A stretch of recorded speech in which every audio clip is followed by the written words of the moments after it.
ان کے بدنوں پر دیبائے سبز اور اطلس کے کپڑے ہوں گے اور انہیں چاندی کے کنگن پہنائے جائیں گے اور ان کا پروردگار ان کو نہایت پاکیزہ شراب پلائے گا۔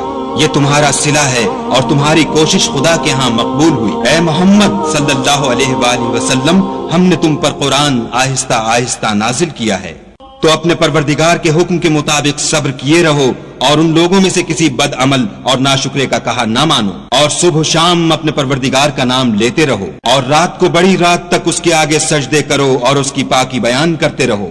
یہ لوگ دنیا کو دوست رکھتے ہیں اور قیامت کے بھاری دن کو پسے پشت چھوڑے دیتے ہیں۔ ہم نے ان کو پیدا کیا اور ان کے مفاصل کو مضبوط بنایا، اور اگر ہم چاہیں تو ان کے بدلے انہی کی طرح اور لوگ لے آئیں۔